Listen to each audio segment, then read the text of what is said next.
Nah, dalam statistik inferensial ini yaitu metode statistik yang digunakan untuk menguji hipotesis dengan tujuan untuk menarik kesimpulan dari ciri-ciri populasi yang dinyatakan dengan parameter populasi melalui perhitungan statistik sampel. Nah, jadi dalam statistik inferensial yang perlu kita garis bawahi itu di situ ada proses untuk menguji hipotesis. Nah, disinilah yang akan kita singgung terkait hipotesis ya. Nah, jadi dalam pengertian hipotesis dari segi bahasa, nah hipotesis ini terdiri dari dua kata yang berasal dari dua kata yaitu hipo dan tesis. Nah, hipo itu artinya lemah dan tesis artinya pernyataan. Nah, kalau digabungkan dan kita artikan secara keseluruhan, maka hipotesis itu adalah pernyataan yang lemah. Nah, di mana hipotesis itu dan kata lain adalah kesimpulan sementara atau dugaan logis tentang keadaan populasi. Jadi hipotesis yang akan diuji dalam statistik inferensial ini merupakan dugaan sementara ya, di mana dugaan sementara itu perlu pengujian. Nah, itulah yang dilakukan dalam pengujian menggunakan uji inferensial atau statistik inferensial. Adapun jenis hipotesis ada namanya hipotesis nol atau null, di mana hipotesis yang berarti secara statistik tidak ada perbedaan antara variabel yang dibandingkan. Nah, kebalikan dari hipotesis nol yaitu hipotesis alternatif, di mana hipotesis yang sifatnya berlawanan dengan hipotesis nol. Nah, dalam analisis statistik yang diuji itu adalah hipotesis nol saja. Nah, sehingga ada namanya hipotesis alternatif. Artinya ketika kita menguji hipotesis dan hipotesis yang diterima dari hipotesis nol, maka kita tidak perlu lagi memperhatikan hipotesis alternatif. Jadi hipotesis nol ini jika ditolak jelas maka kita akan membutuhkan hipotesis alternatif. Nah, itulah kenapa ada hipotesis namanya hipotesis alternatif. Jadi ketika kita menolak H0 maka ada hipotesis yang harus kita terima. Nah, jadi yang poin pentingnya di sini adalah yang kita uji adalah hipotesis nol saja. Nah, dalam penggunaan hipotesis, ternyata hipotesis ini digunakan untuk memberikan batas, lingkup, atau jangkauan penelitian.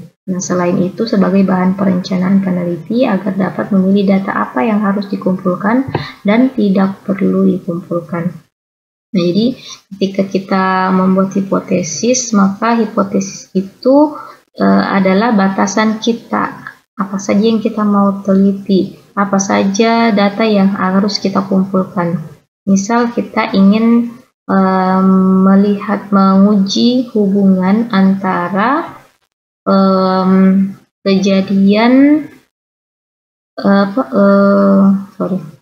kita mau menguji hubungan antara konsumsi alkohol dengan kejadian perubahan kadar hematologi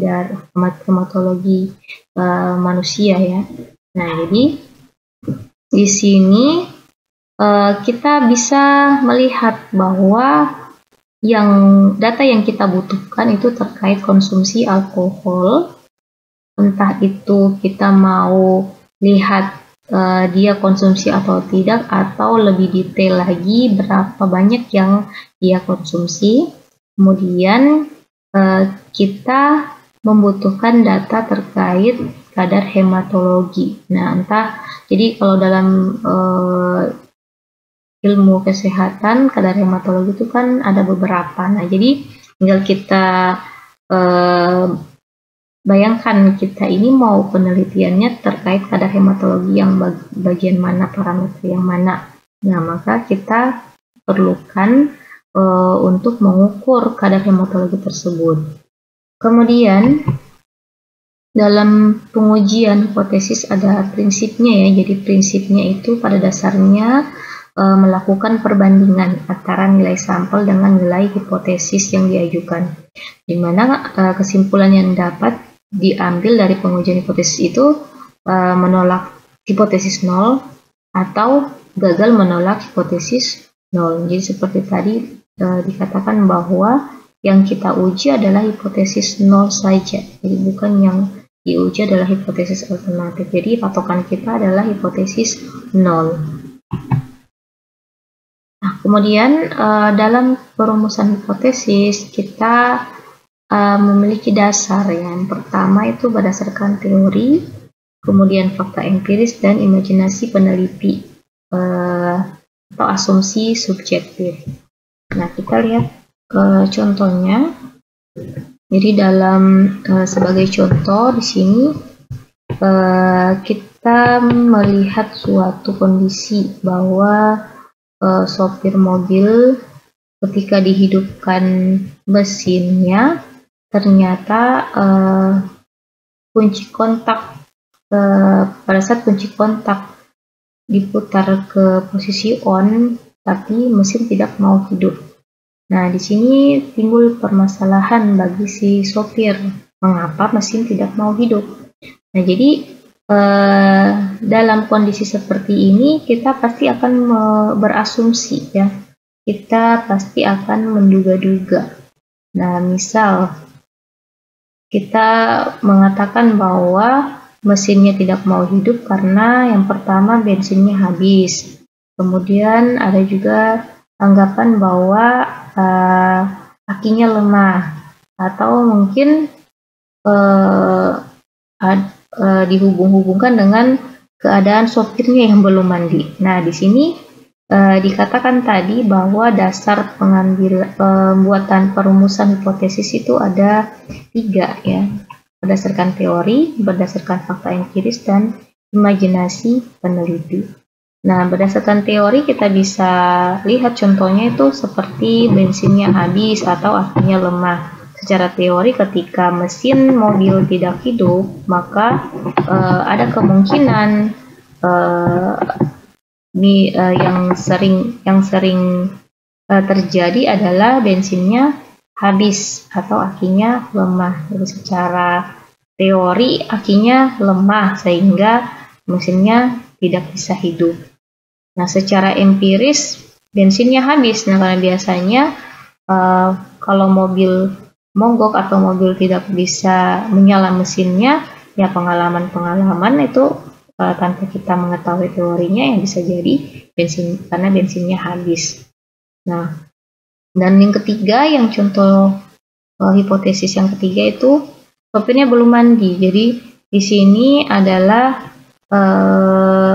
dasar perumusan hipotesis berdasarkan asumsi pribadi. Nah, itu merupakan asumsi yang sangat lemah ya. Jadi dugaan-dugaan yang lemah seperti ini biasanya diabaikan ya, diabaikan. Jadi yang perlu kita perhatikan itu berdasarkan asumsi, berdasarkan data empiris atau berdasarkan teori. Nah, setelah kita membuat hipotesis, nah maka kita perlu melakukan eksperimen. Kita mau membuktikan ya, kita melakukan observasi. Kita mau membuktikan apakah dugaan-dugaan yang tadi kita katakan itu bisa diterima atau ditolak.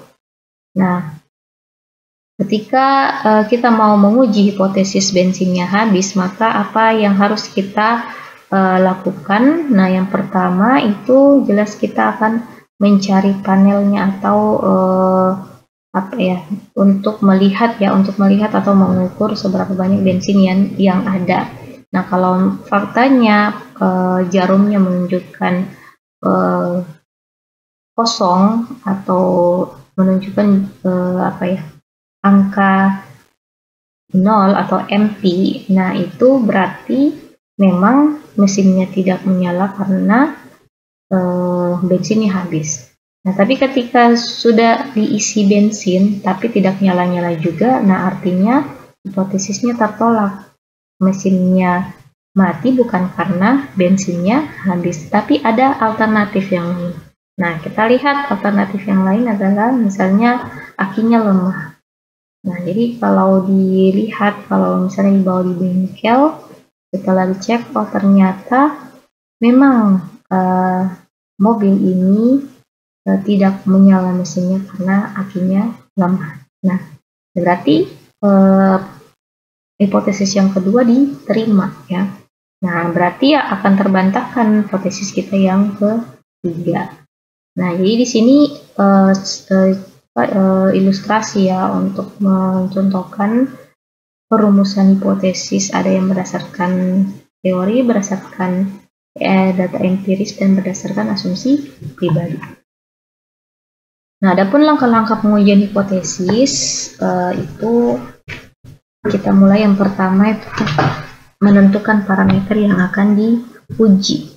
Nah, jadi parameter yang akan diuji di sini bisa berupa proporsi, bisa berupa rata-rata, atau ukuran parameter lainnya. Nah, jadi biasanya kalau kita mau membuat hipotesis, biasanya kita harus punya ukuran. Nah, di sini kadang kita membuat suatu definisi operasional dan tentunya disertai dengan kriteria objektif untuk memberikan batasan. Nah, kalau kita mau menguji sesuatu, ini batasnya apa sehingga bisa dikatakan misalnya ada hubungannya kah, atau efektif kah, atau ada perbedaan. Nah, kemudian setelah ada parameter yang kita tentukan, maka kita menyatakan hipotesis nol dan hipotesis alternatif. Nah, kemudian kita menentukan tingkat signifikansi. Nah, jadi dalam penelitian kesehatan umumnya itu menggunakan 0,05. Artinya tingkat kesalahan yang ditoleransi itu sebesar 5% dengan tingkat kepercayaan 95%. Nah, untuk ilmu sosial bisa 10%, atau untuk ilmu kedokteran atau yang berbasis laboratorium juga itu 0,01. Artinya hanya 1% kesalahan yang ditoleransi dengan tingkat kepercayaan 99%. Nah, kemudian setelah menentukan nilai signifikansi, maka dikumpulkanlah data. Nah, data yang telah dikumpulkan itu nantinya akan diuji menggunakan uji statistik. Nah, tentunya setelah mengumpulkan data, kita menentukan uji statistik apa yang akan digunakan. Nah, kemudian yang terakhir membuat kesimpulan. Nah, di sini yang paling penting adalah penentuan uji parametrik dan non-parametrik. Nah, di sini yang akan kita bahas terkait analisis inferensial, yang dimana lebih kompleks ya dibandingkan dengan statistik deskriptif. Jadi kalau statistik deskriptif hanya melampirkan atau menyajikan berupa angka-angka yang disajikan dalam bentuk tabel, di mana di dalamnya itu ada ukuran pemusatan data, ukuran penyebaran data. Contohnya kalau ukuran pemusatan data itu seperti tadi mean, median, modus. Kalau ukuran sebaran data ada standar deviasi atau simpangan baku, ada variasi, ada nilai minimum, maksimum atau range, dan sebagainya. Nah, kalau datanya kategori itu menggunakan proporsi. Nah, kalau statistik inferensial lebih kompleks lagi karena kita perlu menentukan uji apa yang kita gunakan jikalau data yang kita gunakan misalnya berupa data numerik dengan numerik, atau kategorik dengan numerik, kategorik dengan kategorik. Nah, di mana di sini yang pertama kita perlu tahu itu kita harus tahu membedakan yang mana jenis uji parametrik dan jenis uji non-parametrik, dan kapan kita menggunakan uji parametrik dan non-parametrik. Nah, jadi secara umum yang perlu kita pahami bahwa ketika kita mau menggunakan statistik parametrik, maka data sampel yang kita gunakan dalam penelitian kita ini harus berdistribusi normal. Nah, ketika data kita tidak berdistribusi normal, maka kita harus menggunakan statistik non-parametrik. Kapan kita harus melihat distribusi normal? Ketika data yang kita gunakan itu berupa data numerik atau data yang berupa angka atau data kuantitatif. Nah, ketika data yang kita gunakan itu bukan numerik atau berupa kategorik, maka kita langsung menggunakan statistik non-parametrik. Nah, sebelum kita melihat jenis-jenis uji statistik non-parametrik dan parametrik, maka kita perlu mengetahui bagaimana cara menentukan normalitas data. Nah, yang ada jadi dalam penentuan normalitas data ini ada 3 cara ya yang pernah saya singgung di awal, bahwa ada perhitungan manual, ada menggunakan deskriptif gambar, ada menggunakan analisis statistik. Nah, yang pertama itu kita bisa menentukan normalitas data, mengetahui normalitas data dengan melihat bentuk kurva atau grafik distribusi data. Jadi yang tampil itu biasanya dalam bentuk histogram atau box plot atau kurva Kiki plot. Nah, jadi di sini kita bisa melihat ketika bentuk kurvanya seimbang antara kanan dan kiri dan membentuk satu puncak. Nah, maka kemungkinan datanya berdistribusi normal. Nah, begitu pula ketika menghitung nilai kemiringan atau skewness. Jadi di sini digunakan perhitungan manual ya. Kita harus mencari dulu nilai kemiringannya dan standar errornya. Jadi nilai kemiringan dibagi dengan standar error itu adalah nilai yang akan dibandingkan dengan angka 2. Nah, jadi ketika kurang dari 2 maka data berdistribusi normal. Nah, yang ketiga dengan cara uji statistik. Nah, ini yang paling umum dipakai yaitu uji normalitas menggunakan uji Shapiro-Wilk dan Kolmogorov-Smirnov. Nah, jadi untuk lebih jelasnya ini nanti akan kita bahas lebih lanjut di pertemuan analisis statistik parametrik. Nah, untuk yang lebih disarankan untuk menentukan normalitas data yang paling mudah itu adalah uji normalitas yang menggunakan analisis statistik Shapiro-Wilk dan Kolmogorov-Smirnov. Ini yang paling umum digunakan. Nah, kalau menggunakan cara dengan membaca kurva, nah biasanya ini akan terdapat perbedaan pada tiap orang yang membaca grafik. Jadi pembacaannya itu bisa jadi subjektif, jadi artinya bisa berbeda antara orang yang satu dengan orang yang lain. Nah, kalau untuk menghitung nilai kemiringan bisa juga dipakai. Nah, boleh jadi lebih bagus juga menggunakan manual dengan yang analisis statistik. Nah, karena kalau manual itu jelas ya, jelas nilainya yang kita bandingkan dengan angka 2. Jadi kalau kurang dari 2 maka datanya berdistribusi normal. Nah, kemudian di sini kita bisa lihat jenis-jenis statistik parametrik dan statistik non parametrik. Nah, ini yang kita lihat ini urutannya sesuai dengan pasangannya ya. Jadi ketika datanya berupa data